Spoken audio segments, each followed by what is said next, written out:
Hello बच्चों, career first 92 में आप सभी का स्वागत है।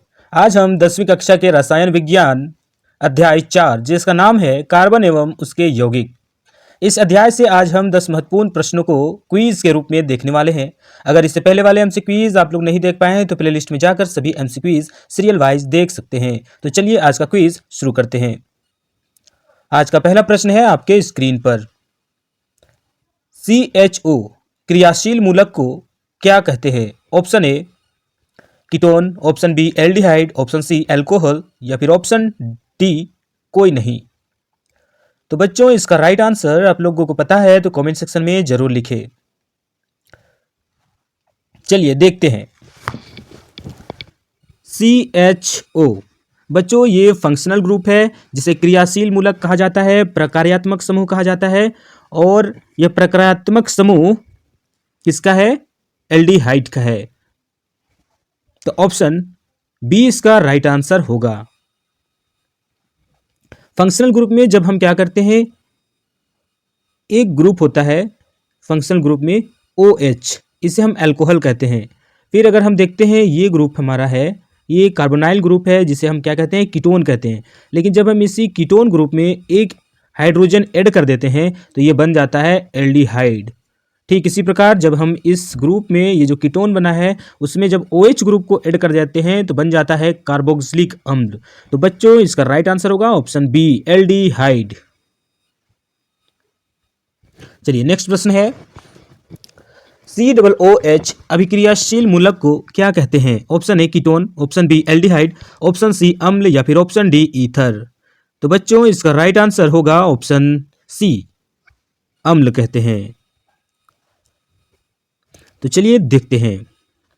जो फंक्शनल ग्रुप है COOH इसे हम कार्बोक्सिलिक अम्ल कहते हैं और इसे हम COOH के रूप में भी लिख सकते हैं। तो ये हो जाता है क्रियाशील मूलक कार्बोक्सिलिक अम्ल का, या सीधे इसको अम्ल भी कहा जाता है। तो ऑप्शन सी इसका राइट आंसर होगा। चलिए नेक्स्ट प्रश्न की ओर आगे बढ़ते हैं। निम्न में से कौन सा संयोजी यौगिक है? Option A CH4, option B NaCl, option C CaCl2 या फिर ऑप्शन डी Na2O। तो बच्चों इसका राइट आंसर आप लोग कमेंट सेक्शन में जरूर लिखें। पूछा गया है सहसंयोजी यौगिक, कोवैलेंट कंपाउंड, कोवैलेंट कंपाउंड। इनमें से कोवैलेंट कंपाउंड कौन है, पहचानना है आप लोगों को। चलिए देखते हैं। सबसे पहले हम बात करते हैं Na2O को। तो बच्चों ये हमारा कोवैलेंट कंपाउंड नहीं है। Na2 हमारा कोवैलेंट कंपाउंड नहीं है। कौन सा कंपाउंड है? आयनिक कंपाउंड में शामिल है। धातु और अधातु, मेटल और नॉन मेटल अगर दिखाई पड़े तो समझ जाना है कि वो कौन सा कंपाउंड है? आयनिक कंपाउंड है, आयनिक यौगिक है। तो यह भी क्या है? कैल्शियम और क्लोरीन है। तो यह भी क्या है? हमारा आयनिक कंपाउंड है, सहसंयोजी आबंध या कोवैलेंट कंपाउंड नहीं है। और NaCl नमक में भी देखा जा रहा है कि Na क्या है? सोडियम धातु है और क्लोरीन क्या है? अधातु है। धातु और अधातु के बीच जब इलेक्ट्रॉन का कंप्लीट ट्रांसफर होता है तो आयनिक यौगिक का निर्माण होता है। तो बच्चों यहाँ पर NaCl भी क्या है? आयनिक यौगिक है, सहसंयोजी आबंध नहीं है। अब बात करते हैं CH4 का। CH4 में हम देखते हैं CH4 में इस प्रकार हम देखते हैं, इसका स्ट्रक्चर कुछ ऐसा होता है। मीथेन, अब मीथेन में हम देखते हैं सभी क्या है? सिग्मा बॉन्ड, 4 सिग्मा बॉन्ड बने हुए हैं। और सहसंयोजी आबंध कैसे बनते हैं? जब इलेक्ट्रॉन का शेयरिंग होता है तो सहसंयोजी आबंध बनते हैं। याद रखना है कि धातु और अधातु के बीच इलेक्ट्रॉन का कंप्लीट ट्रांसफर होता है, पूर्ण स्थानांतरण होता है, तो आयनिक यौगिक का निर्माण होता है। और जब दो नॉन मेटल्स के बीच इलेक्ट्रॉन का शेयरिंग होता है तो सहसंयोजी आबंध, कोवैलेंट बॉन्ड का निर्माण होता है। हम यहाँ देखते हैं जैसे कार्बन है और 4 हाइड्रोजन है, तो इस प्रकार 4 हाइड्रोजन को हम अरेंज करते हैं। अब हमें पता होना चाहिए कार्बन की संयोजकता कितनी होती है? परमाणु संख्या 6। और इसका इलेक्ट्रॉनिक कॉन्फ़िगरेशन जब हम लिखते हैं तो क्या लिखते हैं? 6 होता है, 2 और 4 होता है। तो 4 इसका क्या है? संयोजकता है। अब 4 संयोजकता है तो ये क्या करेगा? कार्बन अपने पास 4 इलेक्ट्रॉन को रखेगा। और हाइड्रोजन 4 है, इस प्रकार हाइड्रोजन भी आएंगे। अब हाइड्रोजन का परमाणु संख्या कितना होता है, 1 होता है, और हाइड्रोजन के पास एक ही इलेक्ट्रॉन है, इसका संयोजकता कितना है, 1 है। ये भी क्या करेगा, 1 इलेक्ट्रॉन लेकर आएगा। अब इस प्रकार इलेक्ट्रॉन का शेयरिंग होगा। यहाँ हाइड्रोजन क्या करेगा, डुप्लेट रूल को फॉलो करेगा और 2 इलेक्ट्रॉन पाकर क्या हो जाएगा, इनर्ट गैस हीलियम के जैसा स्टेबल हो जाएगा। और यहाँ पे सभी हाइड्रोजन इसी प्रकार क्या होंगे, डुप्लेट रूल को फॉलो करेंगे। लेकिन कार्बन क्या करेगा, सभी हाइड्रोजन से एक एक इलेक्ट्रॉन लेगा और अपने आउटरमोस्ट शेल में बाह्यतम कक्ष में 8 इलेक्ट्रॉन पूरा कर लेगा। और जब 8 इलेक्ट्रॉन पूरा कर लेगा तो यह क्या हो जाएगा, स्टेबल हो जाएगा नियोन के जैसा। तो बच्चों जितने भी तत्व हैं सभी क्या चाहते हैं, इनर्ट गैस के जैसा अपने आउटरमोस्ट शेल में अपने बाह्यतम कक्ष में 8 इलेक्ट्रॉन रखे। एक्सेप्शन है हाइड्रोजन, तो बाकी तत्व जो है वो 8 इलेक्ट्रॉन रखना चाहते हैं और स्टेबल होना चाहते हैं। तो स्टेबिलिटी के लिए क्या करते हैं, इलेक्ट्रॉन ट्रांसफर करते हैं और इलेक्ट्रॉन गेन करते हैं या फिर इलेक्ट्रॉन का शेयरिंग करते हैं। तो वे सभी तत्व क्या हो जाते हैं, स्टेबल हो जाते हैं और इस क्रम में वे नए यौगिक का भी निर्माण कर लेते हैं, एक दूसरे से जुड़ते हैं, अपना संयोजकता पूरा करते हैं और नया यौगिक का निर्माण हो जाता है। तो बच्चों इसका राइट आंसर होगा ऑप्शन ए, CH4 हमारा आयनिक यौगिक नहीं है, सह संयोजी आबंध है। तो ऑप्शन ए इसका राइट आंसर होगा। चलिए उम्मीद है आप लोगों को समझ में आ गया होगा। नेक्स्ट प्रश्न है, इथेनॉल का क्रियाशील मूलक है। Option A OH, option B CHO, option C COOH या फिर ऑप्शन डी CO। तो बच्चों इथेनॉल को पहचानना है, सबसे पहले हमें पता होना चाहिए जो फंक्शनल ग्रुप होते हैं, क्रियाशील मूलक होते हैं, उसमें सबसे पहले बात हो रहा है यहाँ पर, ये हमारा क्या है, सबसे नीचे देखते हैं हम लोग, ये कार्बोनाइल ग्रुप है। सबसे नीचे जो CO ग्रुप है ये क्या है, कार्बोनाइल ग्रुप है। इसे हम इस प्रकार भी लिख सकते हैं या फिर ऐसे भी लिखा जाता है। चलिए तो ये कार्बोनाइल ग्रुप है और ये हमारा क्या है, ये हमारा कार्बोक्सिलिक ग्रुप है, अम्ल है, इसे एसिड भी कहा जाता है। और ये हमारा क्या है, एल्डिहाइड है, इसे हम इस प्रकार भी लिख सकते हैं, एल्डिहाइड ग्रुप है। और ये हमारा है ऑप्शन ए एल्कोहल।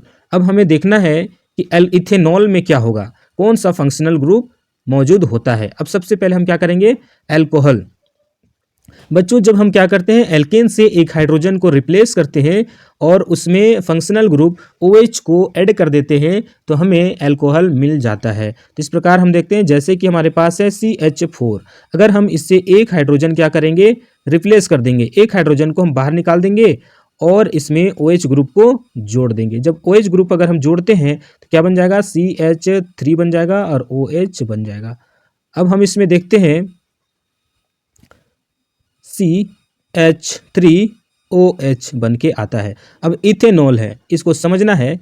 इथ का मतलब क्या होता है, या हिंदी में हम एथ लिखते हैं, तो एथ का मतलब क्या होता है, मेथ का मतलब होता है एक कार्बन, एथ का मतलब होता है 2 कार्बन, और उसी प्रकार प्रोप का मतलब होता है 3 कार्बन। तो बच्चों यहाँ पर एथ बोला गया है, तो सबसे पहले समझना है एथ का मतलब होता है 2 कार्बन।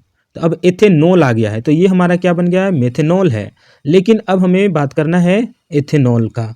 एथेनॉल में क्या होगा, 2 कार्बन होगा, तो 2 कार्बन किस में होगा, C2H6। ये क्या है, इथेन का फॉर्मूला है। जब हम इससे एक हाइड्रोजन हटा देंगे तो हमें क्या मिलेगा, इथाइल ग्रुप मिल जाएगा, C2H5 इथाइल मिलेगा। अब ये C2H5 है, इसमें एल्कोहल ग्रुप को ऐड कर देंगे तो हमें क्या मिल जाएगा, इथेनॉल मिल जाएगा। अब यहाँ देखते हैं 2 भाग में बट जाता है, एक तरफ हमारा है एल्काइल ग्रुप और एक तरफ है हमारा फंक्शनल ग्रुप। तो बच्चों कौन सा फंक्शनल ग्रुप है एथेनॉल में, OH ग्रुप मौजूद है। तो इसका राइट आंसर क्या होगा, ऑप्शन ए।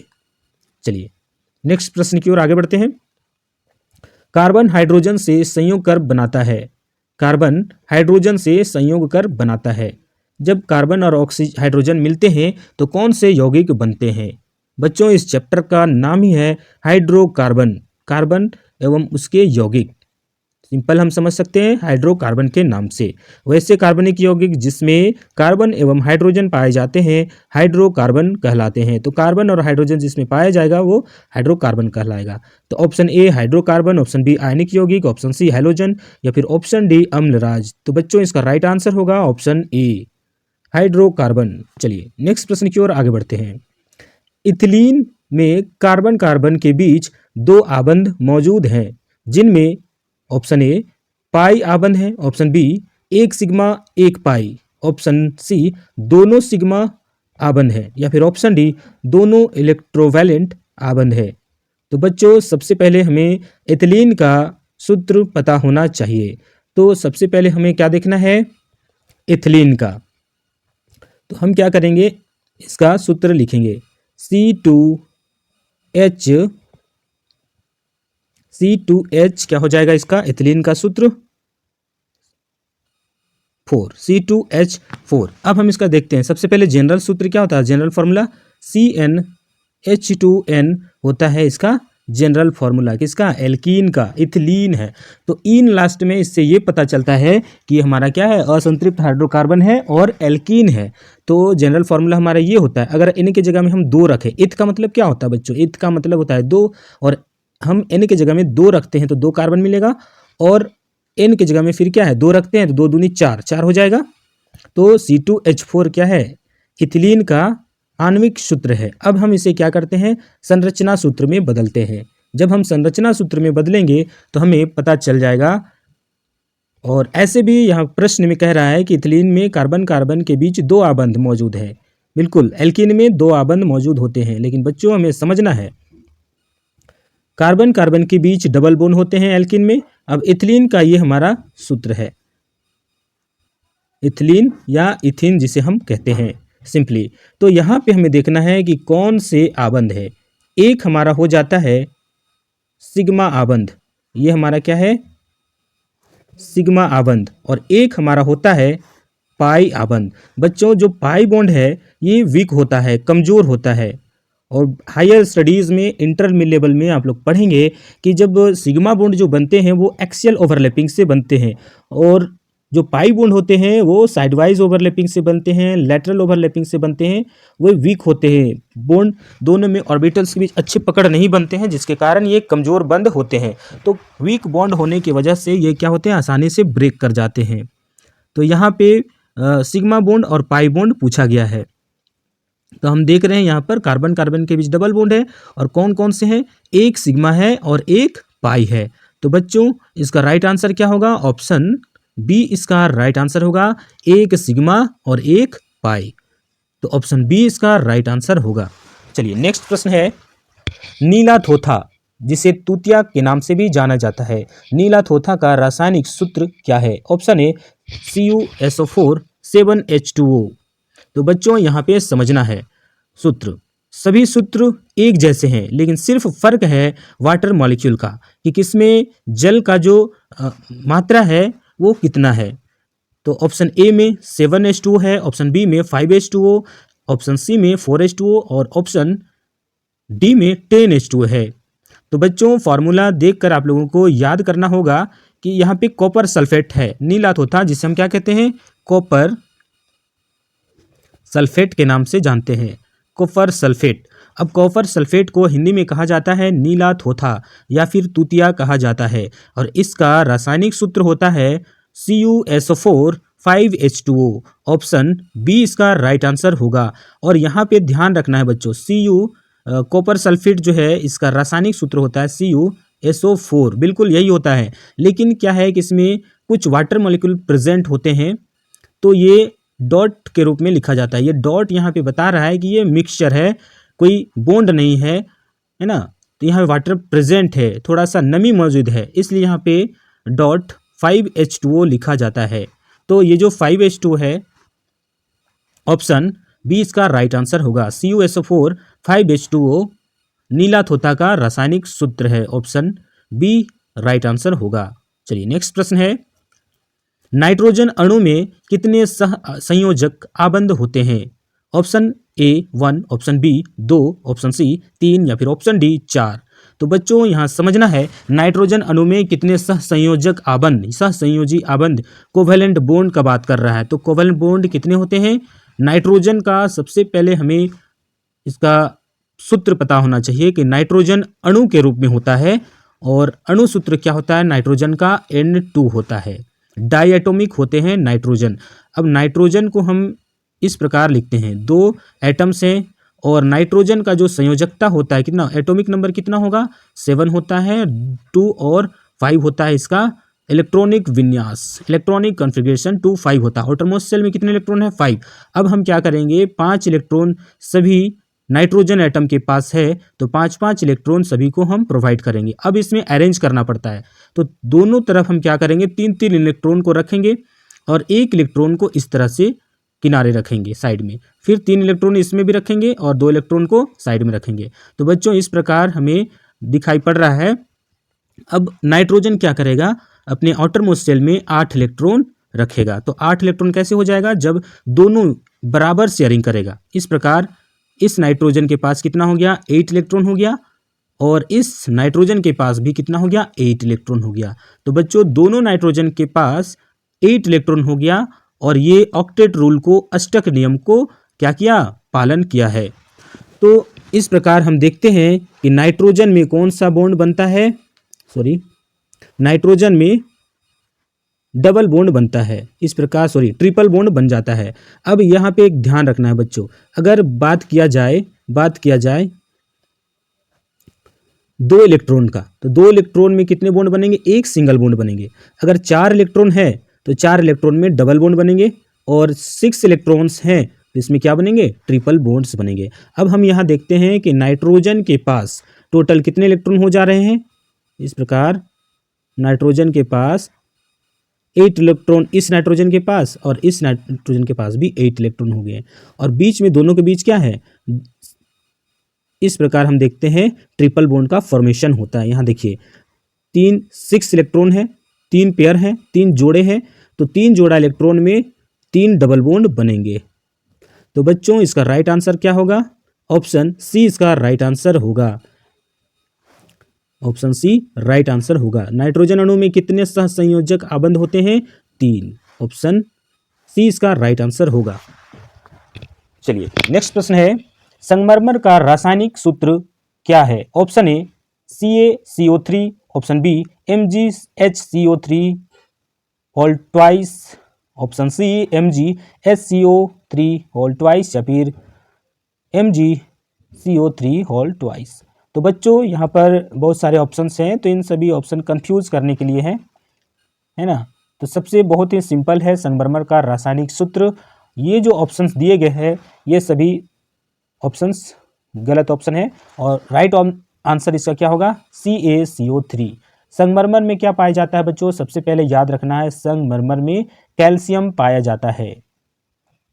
संगमरमर में कैल्शियम पाया जाता है, और याद रखना है कैल्शियम किस में पाया जाता है, दूध में भी पाया जाता है कैल्शियम, चूना में भी पाया जाता है कैल्शियम।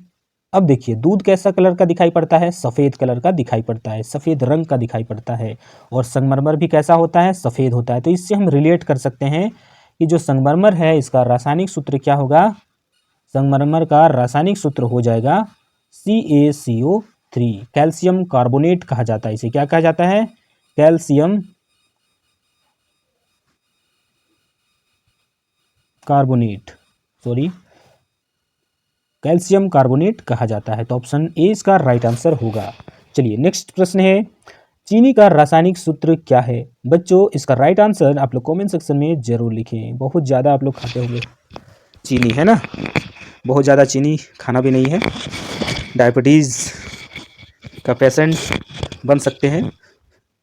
चलिए तो बच्चों इसका राइट आंसर क्या होगा आप लोग कमेंट सेक्शन में लिखें, और कमेंट सेक्शन में ये भी बताएं कि आप लोगों को हमारा यह सेशन, हमारा प्रयास कैसा लग रहा है। हम लगातार इस प्रकार के MCQs लेकर आ रहे हैं, बहुत सारे MCQs अपलोड भी किए जा चुके हैं अब तक, और आगे भी कंटिन्यू जारी रहेंगे, है ना। और MCQs होने के बाद टॉपिक वाइज हम वीडियोज़ लेक्चर भी लेकर आएंगे, क्लासेस भी होगी, आप लोग बने रहें लगातार। बच्चों इसका राइट आंसर आप लोग कमेंट सेक्शन में जरूर लिखें।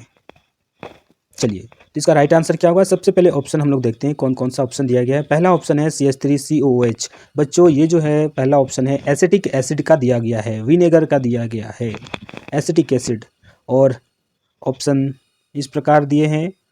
और सबसे पहले हम लोग इस ऑप्शन में ऑप्शन सी में हम देख रहे हैं कौन सा C6H12O6 है, ये ग्लूकोज का है। और ये हमारा जो ऑप्शन है CH3COH एल्डिहाइड का है, एसिटल्डिहाइड है। और ऑप्शन सी क्या है हमारा, ग्लूकोज का है। ग्लूकोज, फ्रक्टोज जो भी कह ले, जब हम स्ट्रक्चरल फार्मूला लिखते हैं तब हम बता पाते हैं कि ये ग्लूकोज है या फ्रक्टोज है। और ऑप्शन बी इसका राइट आंसर होगा। ग्लूकोज चीनी का जो सूत्र होता है C12H22O11 होता है। बच्चों इसका राइट आंसर है ऑप्शन बी। चलिए मिलते हैं नेक्स्ट क्विज में। आप लोग कमेंट सेक्शन में बताएं कि 10 प्रश्नों में आप लोगों ने कितने प्रश्नों का जवाब दिया है। अगर बच्चों आप लोगों को यह पसंद आ रहा है तो हमारे वीडियो को शेयर करें, दूसरों तक पहुंचाएं, आसपास के बच्चों को भी बताएं। इस प्रकार का क्विज चल रहा है, बहुत ही महत्वपूर्ण होगा आप लोगों के लिए। मिलते हैं नेक्स्ट क्विज में, तब तक के लिए जय हिंद, जय झारखंड।